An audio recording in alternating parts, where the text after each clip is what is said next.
예수소망교회 주일 예배의 말씀입니다. 오늘 말씀의 제목은 메시아를 증거하는 요한복음 1장 29절에서 42절까지의 말씀으로 전하겠습니다.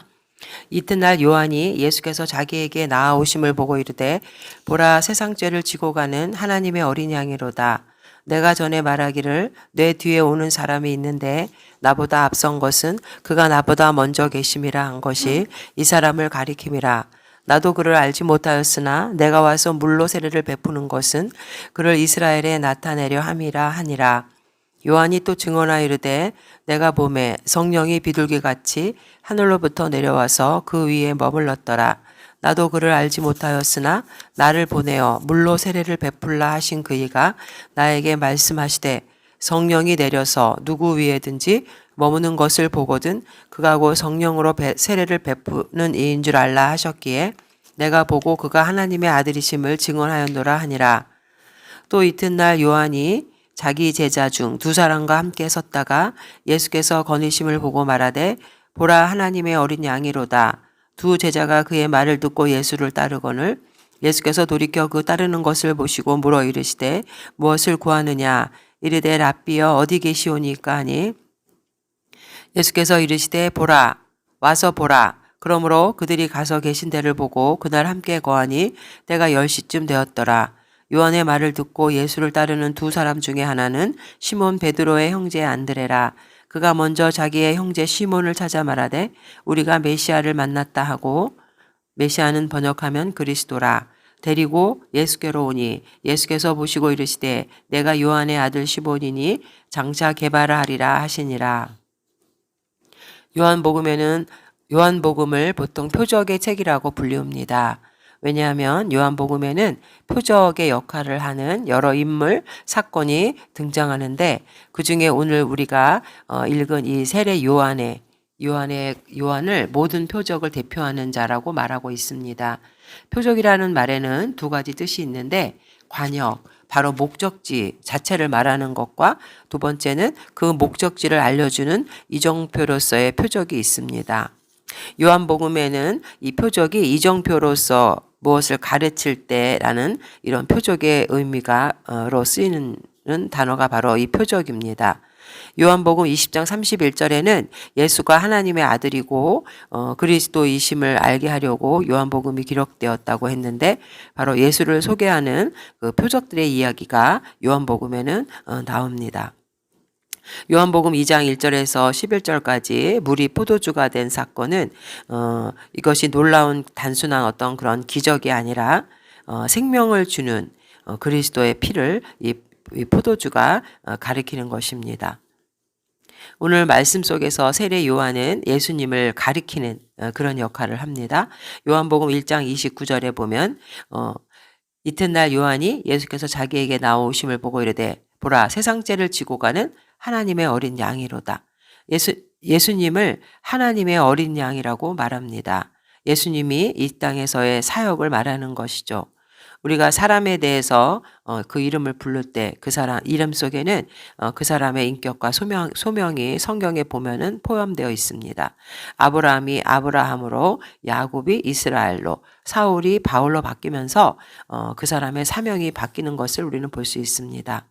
만능의 주, 전능하신 하나님 아들의 이름은 바로 세상 죄를 지고 가는 하나님의 어린 양이라고 불립니다. 오늘 말씀 속에서 우리가 이렇게 읽었지만 세례 요한은 자신에게 나오는 예수님을 메시아로 알아보고 놀라운 감격에 차서 외치는 것입니다. 예수님을 세상 죄를 지고 가는 하나님의 어린 양이라는 것은 바로 세례 요한이 예수님을 메시아라고 알아본 것이고 그리고 선포한 것입니다. 세례 요한의 삶은 한평생 예수님을 나타내는 삶, 증거하는 삶, 표적으로서의 삶을 살았습니다. 예수님이 누구신지, 그 예수님이 우리에게 어떠한 분으로 오셨는지 그는 증거합니다. 그는 예수님을 세상 죄를 지고 가는 하나님의 어린 양. 이처럼 하나님이 누구신지를 정확하게 아는 사람은 자기 개인의 만족과 유익을 위한 삶이 아니라 하나님 앞에서 자신의 피조물된 위치를 알고 오직 주님을 나타내며 증거하는 표적의 삶을 살아가게 되는 것입니다. 우리는 예수님이 누구신지를 알아야 피조물인 우리가 누구이며 또 우리가 어떻게 살아야 하는지를 깨닫게 됩니다. 하늘의 영광을 버리고 이 세상에 사람의 모습으로 오신 예수님이 세상 죄를 지고 가는 하나님의 어린 양으로 오셨다는 의미는 무엇을 말하는 것일까요? 세례 요한이 증거한 이 예수님의 사역을 통해서 은혜 받는 시간 되기를 주님의 이름으로 축원드립니다. 첫 번째 세례 요한의 증언은 예수님이 누구신지 우리에게 알려주고 있습니다. 세상 죄를 지고 가는 하나님의 어린 양. 여기서 하나님의 어린 양. 예수님은 세상 죄를 없애기 위해서 오셨다는 것입니다. 하나님의 어린 양 앞에 정관사가 붙는데 특별히 이 하나님의 어린 양이라는 것은 하나님이 준비하시고 보내주신 어린 양이라는 것입니다. 유일한 어린 양, 탁월하고 우월하며 유일한 어린 양. 하나님께서 세상의 죄를 담당시켜서 세상이 구원을 얻도록 하기 위해서 예비하신 특별한 어린 양을 말합니다. 그러나 세례 요한은 예수님이 이스라엘 백성의 죄만을 짊어지고 가는 하나님의 어린 양이라고 말하지 않습니다. 세상 죄를 지고 가는 하나님의 어린 양. 메시아는 이스라엘의 죄뿐만 아니라 세상의 모든 죄를 지고 간다는 것은 당시 유대인들에게는 생소한 것이었습니다. 그러나 세례 요한은 예수님이 단순히 이스라엘만의 구원자가 아닌 전 세계를 구원하기 위해서 오셨음을 분명히 밝힙니다. 요한일서 2장 2절에 그는 우리 죄를 위한 화목제물이니 우리만 위할 뿐 아니요 온 세상의 죄를 위하심이라 이렇게 말씀하십니다. 그는 우리의 죄를 담당하시고 도수장으로 끌려가는 양처럼 6월절의 양처럼 고난당하는 종으로 기꺼이 십자가에 달려 돌아가셨습니다.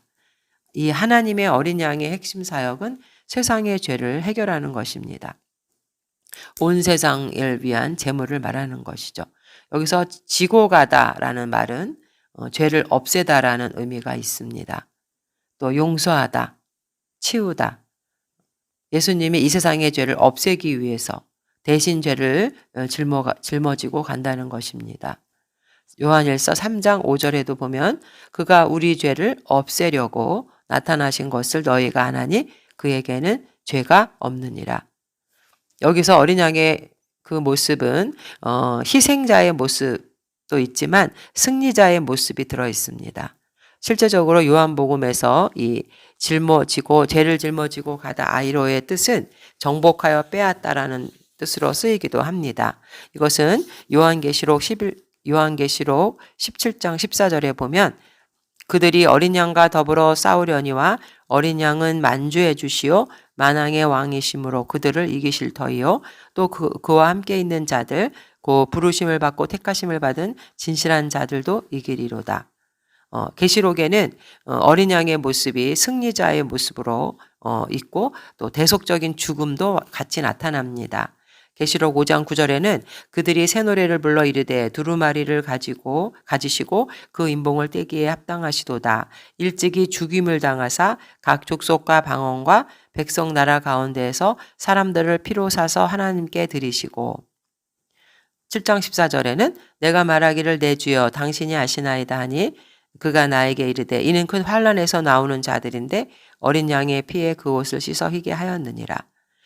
요한복음에 나오는 어린 양의 이미지에는 속죄 제물로서의 모습 또 영광스러운 왕의 모습이 같이 들어 있습니다. 또 세례 요한은 30절에서 예수님이 선제하신 예수님 내가 전에 말하기를 내 뒤에 오는 사람이 있는데 나보다 앞선 것은 그가 나보다 먼저 계심이라. 예수님의 선제성을 말하고 있는데 결국 그것은 요한복음 1장 1절에서 3절에서 예수의 선제성을 증언한 것처럼 예수님은 제2위 성자 하나님으로서 창조주 하나님과 함께 사역을 했다는 것입니다. 태초에 말씀으로 예수님은 계셨던 것입니다. 그래서 예수님은 요한복음 8장 58절에도 아브라함이 나기 전부터 내가 있느니라고 하시면서 선제를 말하는데 예수님은 영원하신 하나님의 아들, 세상의 죄를 해결하기 위해서 이 땅에 오셨다는 것을 말하고 있습니다. 결국 예수님이 하나님의 영원한 태초부터 계신 그 하나님의 아들로서 성육신 하신 목적은 하나님의 은혜를 나타내고 온 인류를 위한 속죄의 제물로 오셨다는 것입니다. 또 세례 요한은 31절에 보면 나도 그를 알지 못하였으나 내가 와서 물로 세례를 베푸는 것은 그를 이스라엘에 나타내려 함이니라. 세례 요한이 물로 세례를 주는 것은 사람들을 회개하게 하는 것을 넘어서서 하나님의 아들을 바로 이스라엘에게 나타내려 함이라 라는 것입니다. 세례를 주는 목적이 분명히 말하고 있는데 바로 예수 그리스도가 메시아라는 것을 이스라엘에게 드러내고자 한다는 것입니다.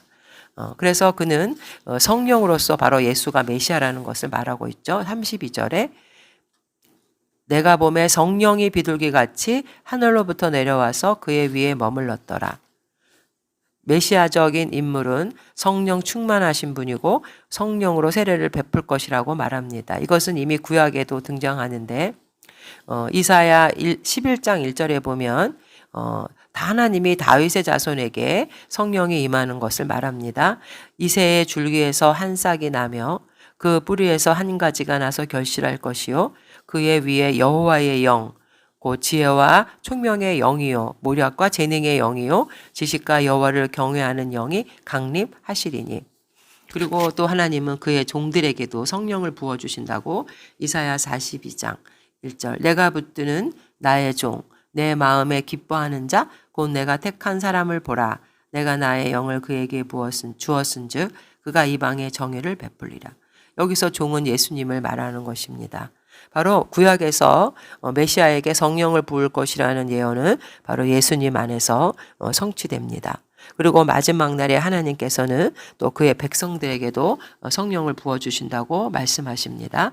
에스겔 36장 26절에 보면 또 새 영을 너희 속에 두고 새 마음을 너희에게 주되 너희 육신에서 굳은 마음을 제거하고 부드러운 마음을 줄 것이며. 그래서 구약에서 예언하는 이 성령이 내리는 자가 바로 메시아라는 그것을 세례 요한은 우리 여기서 밝히고 있는 것입니다.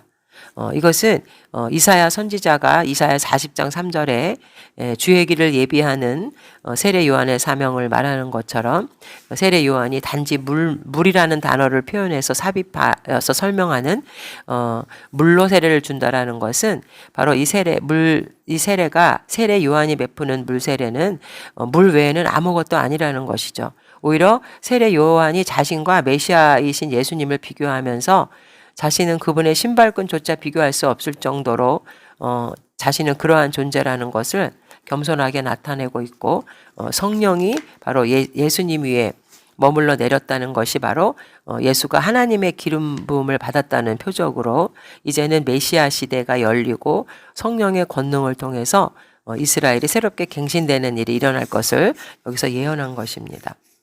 그래서 유대인들은 메시아를 하나님의 성령의 전달자로 인식을 하고 있었고 그러기에 성령이 하늘로부터 내려와 예수님 위에 머물렀다는 것은 예수님이 바로 메시아임을 증거하는 것이었습니다. 그리고 세례 요한은 하나님께로부터 보내시니 즉 메시아는 성령을 한량없이 부어준다고 또한 34절에 설명을 하고 있습니다. 결국 예수님은 자신이 시작부터 성령이 함께하는 사역이었고 또 예수님은 자신이 십자가에서 달려 죽은 후 부활하여 하나님께로 돌아가셔서 보혜사 성령을 보내주시겠다고 약속하셨고 이것은 오순절날에 바로 성취가 되었던 것입니다. 예수님을 믿을 때 임재하시는 성령은 또 성도들에게도 예수님을 증거하도록 하는 원동력이 되고 있습니다. 그래서 요한복음 14장 26절에도 보면 보혜사 곧 아버지께서 내 이름으로 보내실 성령 그가 너희에게 모든 것을 가르치고 내가 너희에게 말한 모든 것을 생각나게 하리라.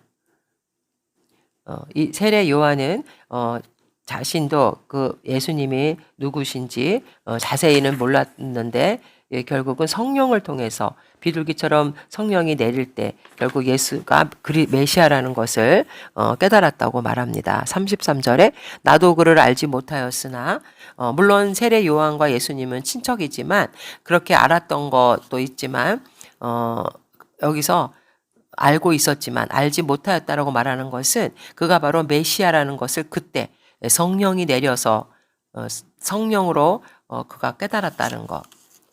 34절에 내가 보고 그가 하나님의 아들이심을 증언하노라. 바로 성령을 통해서 세례 요한은 예수님이 하나님의 아들이라는 것을 깨달았다는 것입니다. 우리도 이제 이 성령을 통해서 예수 그리스도를 증거하는 자들이 되어야겠고, 우리들은 물론 예수님이 하나님의 아들이고 우리를 구원하기 위해서 오신 메시아라는 것을 먼저 안 다음에 그 다음에 우리는 정확하게 알아야 증거할 수 있다는 것을 또 깨닫게 됩니다. 이렇게 예수님은 우리를 위해 고난받으신 어린 양, 우리의 죄를 용서하시기 위해서 친히 희생적 죽임을 당하신 분입니다. 사람들에게 영원한 생명을 주기 위해 하늘의 영광을 버리고 이 땅에 오셨습니다. 그러나 이 예수님의 십자가 고난과 희생을 묵상하면서 우리는 이 땅에서 살아가는 동안 죄가 있는 이 세상은 고난이 없다라는 것을 알아야 합니다. 죄가 있는 이 세상에 존재하는 한 우리 그리스도인들은 죄와 싸워서 이기기 위해서 반드시 우리는 고난이 있다는 것을 알고 고난을 이기는 자가 되어야 하겠습니다. 어린 양의 이 희생 제물의 모습과 또 승리자의 모습으로서 어린 양이 있는데 이것은 바로 예수님이 죄를 정복하셨다는 것, 반드시 우리는 승리한다는 것을 또 알게 합니다. 요한복음에도 내가 세상을 이기었다라고 예수님을 말씀하십니다. 예수님은 세상의 모든 죄를 정복하신 위대한 왕이십니다. 예수님 앞에 굴복하지 않는 것은 하나도 없습니다. 죄와 사망, 세상도 사단도 모두가 예수님 앞에서는 아무것도 아닌 것입니다. 그러므로 우리는 만왕의 왕이신 예수님만을 높이며 예배하는 자가 되어야 하고 두려워하지 말고 예수님만을 의지하고 이 세상의 죄를 이기는 믿음으로 살아가야 하겠습니다. 야고보서 4장 7절에 보면 그런즉 너희는 하나님께 복종할지어다 마귀를 대적하라 그리하면 너희를 피하리라. 이처럼 죄를 이기신 예수님은 우리에게도 그와 같이 세상을 이길 수 있는 힘을 주시기에 담대한 믿음으로 우리는 승리하는 자가 되어야겠습니다. 세례 요한의 증언에 이어서 이제 요한의 두 제자가 증언을 합니다. 35절부터 42절에 보면 요한의 두 제자가 나와서 예수님을 증거하는 내용이 나오는데 예수님은 요한의 두 제자가 자신을 따라오는 것을 보면서 유심히 지켜보시고 질문하십니다. 39절에 예수께서 돌이켜 38절에 그 따르는 것을 보시고 물어 이르시되 무엇을 구하느냐. 여기서 무엇을 구하느냐, 자신을 따라오는 제자들에게 무엇을 구하느냐라는 질문은 너희는 누구를 찾느냐라는 뜻이 아니죠. 무엇을 구하느냐, 무엇을 원하느냐, 예수님을 따르는 목적이 무엇인지, 그분을 통해서 무엇을 얻고 싶어 하는지를 다시 한번 되돌아보며 되새기게 하는 도전이고 질문이었습니다. 예수님은 그들이 내면에서 간절히 갈망하는 것을 다시 한번 돌아보게 만들었던 것이죠. 그때 세례 요한의 제자들은 어디 계시오니까? 라고 대답을 합니다. 이것은 예수님의 무엇을 구하냐는 질문에 대한 답이라고는 좀 어색하지만 이것은 바로 이 제자들이 놀라운 그 스승 앞에서 제자들은 당황한 나머지 메시아이시며 세상 죄를 지고 가는 하나님의 어린 양이신 예수님과 더불어 사적으로 함께 대화하고 함께 있고 싶어하는 자신들의 갈망을 어디 계시오니까라고 말하는 것입니다. 예수님은 세례 요한의 두 제자뿐 아니라 우리에게도 내가 무엇을 구하느냐라는 동일한 질문을 던지십니다. 그것은 최고의 스승이 되시며 구원자 되신 예수님과 함께 거하기를 간절히 소원하는지 물어보는 것이죠. 세례 요한의 두 제자들은 이러한 간접적인 질문을 통해서 그 질문에 응답했던 것처럼 우리도 또한 그분과 날마다 동행하기 위해서 그분이 걸어가신 그 길을 자기 십자가를 지고 따라가는 자가 되어야겠습니다. 누가복음 9장 23절에 보면 또 무리에게 이르시되 아무든지 나를 따라오려거든 자기를 부인하고 날마다 제 십자가를 지고 나를 따를 것이니라. 사도 요한은 계시록에서 요한계시록에서 소아시아의 7교회에게 편지를 쓰면서 라오디아 교회에게 볼지어다 내가 문 밖에 서서 두드리노니 누구든지 내 음성을 듣고 문을 열면 내가 그에게로 들어가 그로 더불어 먹고 그런 나로 더불어 먹으리라. 계시록 3장 20절에 이런 말씀을 하십니다. 여기서 이 말씀은 예수님을 믿지 않는 그 불신자들에게 주는 말씀이 아니죠. 라오디게아 교회를 통해서 하신 말씀이라는 것을 우리를 기억해야 합니다. 지금도 예수님은 우리에게 와 보라고 초청하십니다.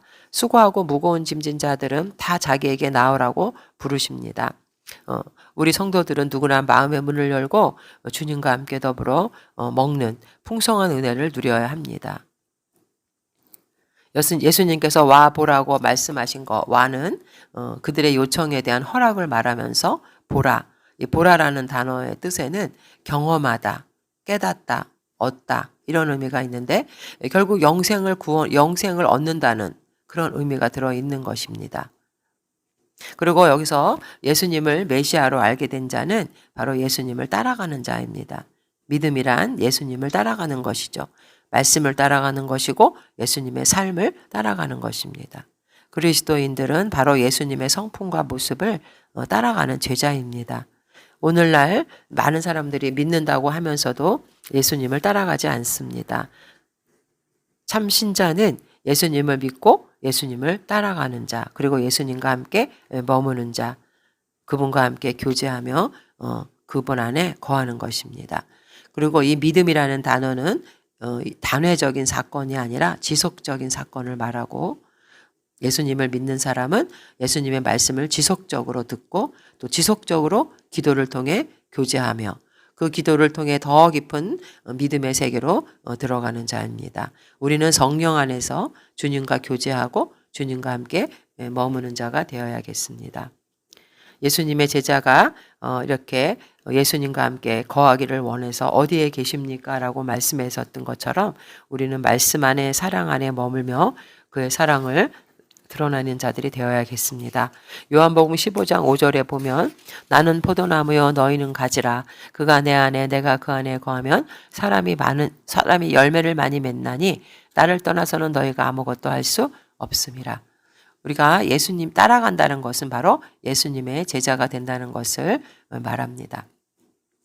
그리고 이제 이 안드레가 자기 그 형 시몬을 찾아가서 내가 메시아를 만났다라고 베드로에게 예수님을 소개하는 내용이 나옵니다.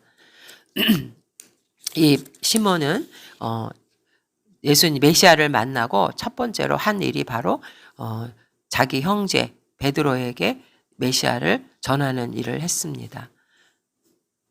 우리가 예수님을 믿고 제일 먼저 해야 할 일은 바로 메시아를 전도하는 것입니다. 여기서 우리가 만났다. 결국 안드레는 자기 개인의 증거가 아니라 요한과 더불어 하는 증거라는 것을 말합니다. 한 개인의 증거보다는 무리의 증거가 여러 사람에게 설득력을 더해줄 수 있다는 것을 보여줍니다. 물론 구원의 주도권은 하나님에게 있고 하나님이 우리에게 먼저 찾아오셔서 우리를 구원해 주셨습니다. 우리가 아직 죄인 되었을 때에 찾아오신 로마서 5장 8절 먼저 우리를 구원해 주셨고 계시록 3장 20절의 말씀처럼 누구든지 내 음성을 듣고 문을 열면 내가 그에게로 들어가 그로 더불어 먹고 우리의 마음의 문을 먼저 두드리시는 분입니다. 안드레의 전도를 받고 예수님 앞에 나온 베드로는 예수님께서 요한의 아들 시몬아 너의 이름을 게바라고 바꿔주십니다. 베드로로 바꿔주시는 거죠. 야곱이 이스라엘로 이름이 바뀌는 것처럼 이것은 인생의 전환점이 되는 것이고 그의 삶이 변화된다는 것을 말씀하고 있습니다. 예수님은 그를 제자로 부르실 때 시몬이었던 그의 이름을 게바로 바꿔주심으로 인해서 그의 삶이 이제 앞으로 바위처럼 견고한 사람으로 바뀌게 될 것을 예고하십니다. 베드로가 가이사랴 빌립보에서 예수님에 대해서 마태복음 16장 16절에 주는 그리스도시요 살아계신 하나님의 아들이시니라고 고백했을 때 예수님은 그의 이름이 베드로라는 사실을 통해서 그 고백 위에 예수님의 교회를 세우시겠다고 약속해 주셨습니다. 예수님은 안드레의 인도로 자신 앞에 나온 시몬을 온전히 꿰뚫어 보신 것처럼 우리의 심령과 중심을 꿰뚫어 보시고 또 살펴주시는 분이십니다. 예수님 앞에 우리를 온전히 우리의 삶을 맡기고 우리가 그분의 인도함을 따라갈 때 우리의 삶은 승리의 길로 나아갈 수 있습니다. 이처럼 예수님을 메시아로 알아본 자는 예수님을 사람들에게 소개하게 되어 있는 것처럼 우리도 우리가 만난 주님을 증거하고 표적의 삶을 살아가는 자들이 되어야겠습니다.